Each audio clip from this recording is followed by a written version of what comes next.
I'm here with filmmaker Nino Kirtadze. How does it feel to have your feature film, Just Breathe, here at TIFF 2014? It feels great. I'm really happy. Really. And you focused on male insecurity in this film and strength, but what made it so interesting for you to have a male subject going through the process of having a disease as opposed to a female subject? The whole thing started because I experienced something like he did. And when pretty much like him, I was dragged from doctor to doctor, and the more we would go on and less I would know. And suddenly I started to imagine what my future was going to be, work-wise, family-wise. And then I realized how quickly, actually, our imagination gets engaged when it's set on this kind of path. And what does it mean being a man or a woman, like human being in general, facing uncertainties? And then I thought that I decided to find a man who would go and check something. So I knew the people in the hospital, and I knew that they were okay with me sitting there with my camera. But I wanted a man, you know why? Because if it was to be a woman, everybody thinks, oh, women, they're, so emotional and they get emotional so quickly.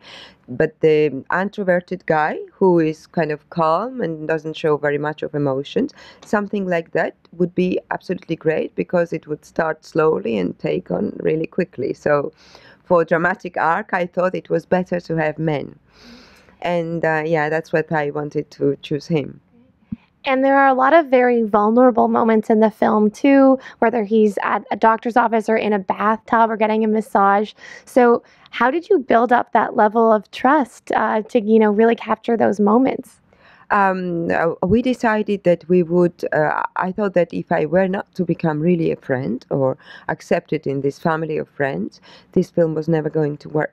So basically, we spent all the time together. We were almost living there. I mean, we moved the whole team almost in their house. So, and we, from one day to another, we were getting more and more closer, so that those kind of scenes, I mean, we filmed that. I would film a week, then wait, and then come another time, film a week. And it happened very quickly because, of course, for somebody who is, a normal character to be filmed almost naked in the bath, it's not an easy sort of stuff.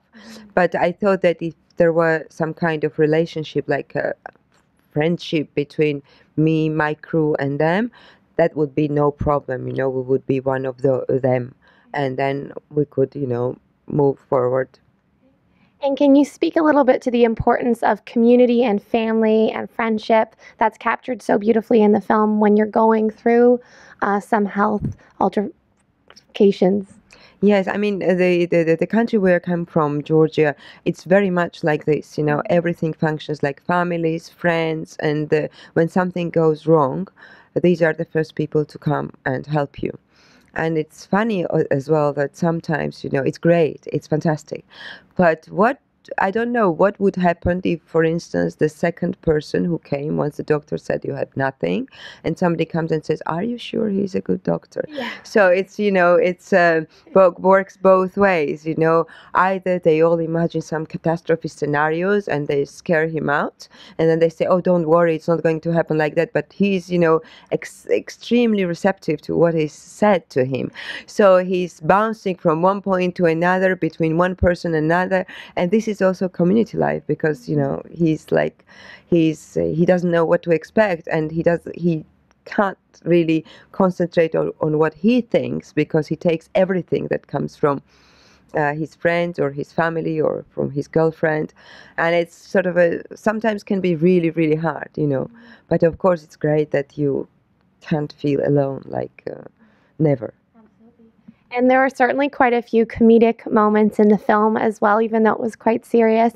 And I wanted to ask you about the security guards because they were hilarious and never seemed to really be doing their job, but always kind of were.